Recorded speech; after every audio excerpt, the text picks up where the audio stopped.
Vortex here, welcome to my review of the TRN MT1, which is their latest really budget priced single dynamic driver. As it says there, dynamic drivers in-ear monitors. Comes in two colours, mine is the clear one, which obviously I'll show you in a second. Full disclaimer, I bought this myself from AliExpress. I was not paid to do this video, and all the thoughts and opinions are my own. And yeah, let's get into the content. So yeah, MT1, they come in clear and like a green. I don't think the black is available as of this video, and mine is the no mic. The green is like a really pale kind of colour. It's kind of like what it is on the image, but I chose the white one, which is essentially clear. It's so you can see the internals better. So specs: 3.5mm dynamic driver, 2-pin, 106 decibels sensitivity, impedance of 22 ohms. These is very easy to power. There's the weight, which is basically nothing. Frequency response and the length of the cable. And yeah, let's get into it. These obviously are priced very competitively against the KZ EDX. They're essentially the same price. So nothing there. Obviously always very basic packaging.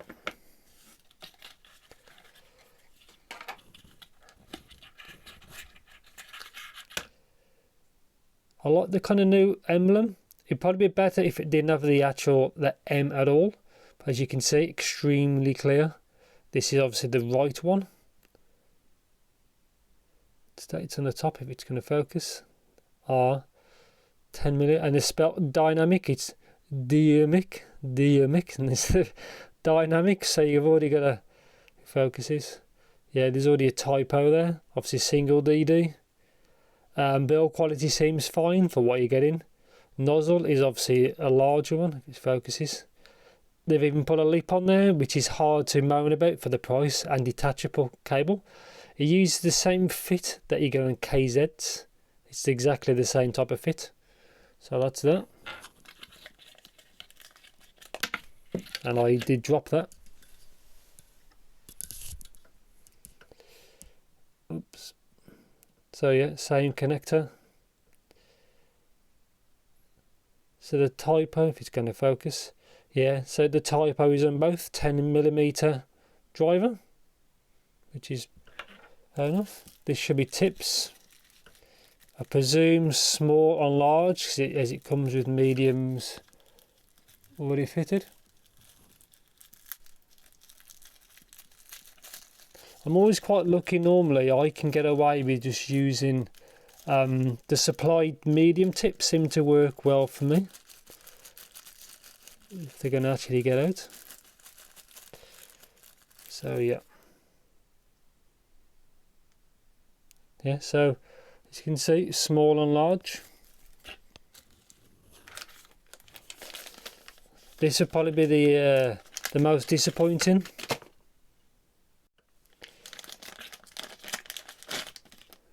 This is probably the worst part, this type of cable.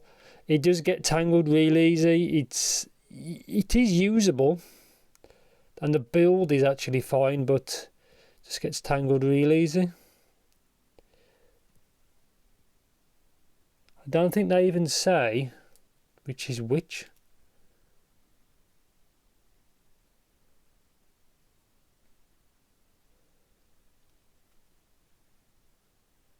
So yeah, that's the cable.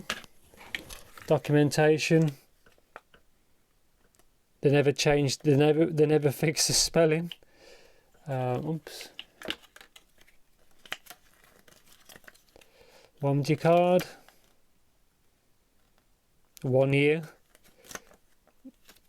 Good luck trying to claim that. And instructions, which is obviously, mine doesn't have inline controls, but that's what the commands are anyway. If you do pick it with that, how you use them, maintenance, security, headphone knowledge popularization.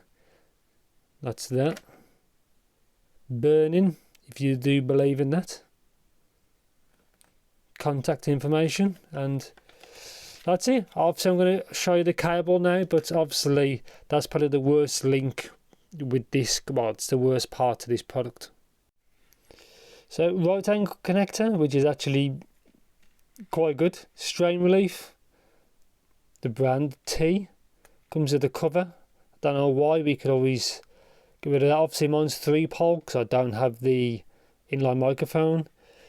Cable is probably acceptable, but in reality, if you could always swap this out. Black, I don't know the core count, but these are £6 earphones, so you have to expect, you know, some kind of flaws, but why split? These are kind of thin, and they do get tangled very easily, so that's what they look like. Very gentle ear hook design. Again, these are nothing special, but it probably will. They do work. I cannot see. The only thing I can see, there's a bit of red there, but to be honest, I don't know which is left or right. That's it. Actually, let's get on to the earbuds themselves. So here they are, the MT1. I like the really clear shell. That's why I picked this. But the light green kind of case does look good as well. So isolation on these I thought was actually pretty good. Not the best because it's not sealed, because it's dynamic. If you want the best isolation, always pick things that don't have dynamics. Like all BA units are typically the best. The isolation was okay, obviously nothing amazing. Sound stage was okay, imaging was okay as well. Good for the price point. You actually get the detachable cable, which is the same fitment as the KZs, the C-type as they call it. So one cable fits that. Will fit this, which I'll probably recommend because the cable that comes with this is not very good, but it does technically work, so it's not really a big deal. Obviously it comes with a better size nozzle. Show you on this one. Obviously lip to keep the tip on. If it didn't have that lip, it wouldn't be a big deal. But like I say, for such a low price, you get detachable cable and that, and a good enough fit. It's like really, can't complain. So comfort and fitment on this, I thought was actually pretty good. I can't really moan that I thought the comfort was actually quite good. You can see the ergonomics are quite good.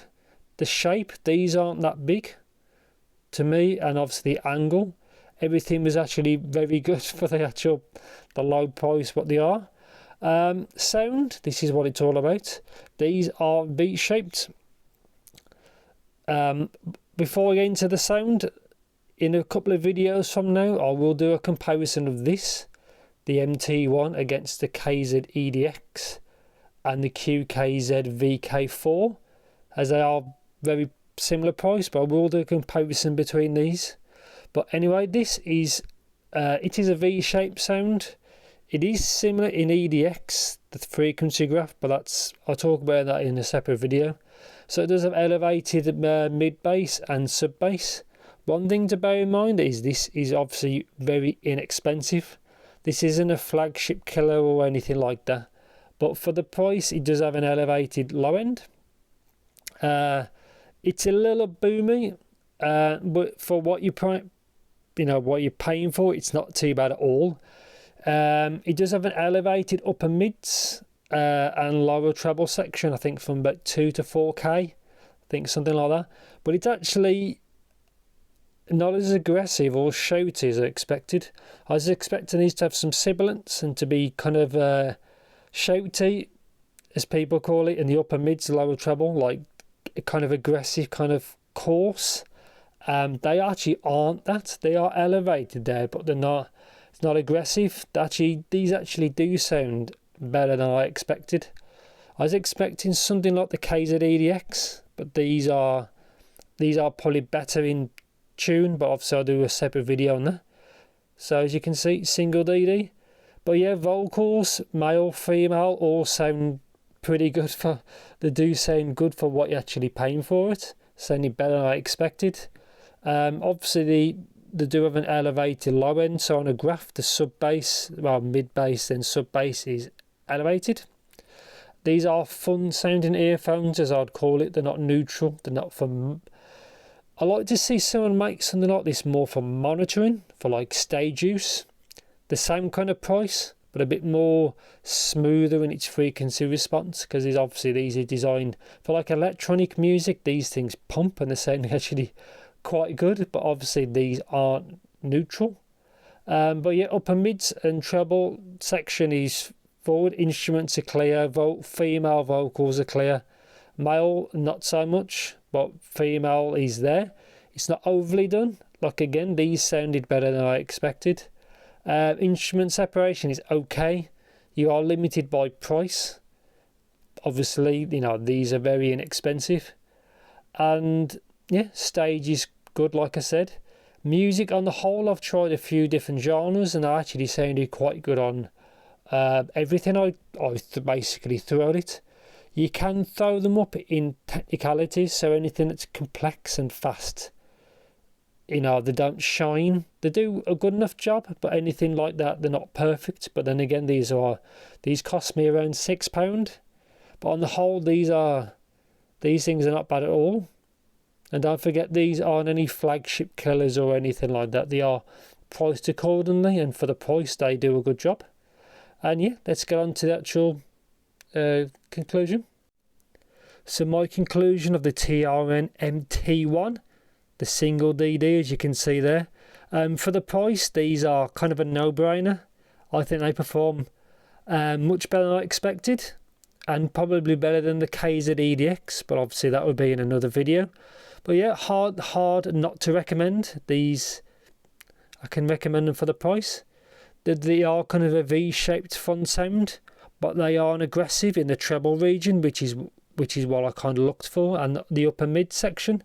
It is elevated, but yeah, it's not aggressive. There's no sibilance or nothing like that. They're actually not too bad at all. Obviously, detachable cable as well, and the nozzle has a lip to keep the tips on. But yeah, for the price, these are easily. I easily recommend them. They do exactly what they're supposed to do, and they do perform well for the really low price that they are. Just bear in mind that these are V-shaped sound. They're not neutral or anything like that. I like to see a company release something like this, but more neutral for stage use. But that's just that. They do use the same connector as the KZ C-type cables, or the Type C as they call them. And the cable, the only real negative is the cable that comes with this is not great, but it is usable. And yeah, that's it. Thanks for watching and take care.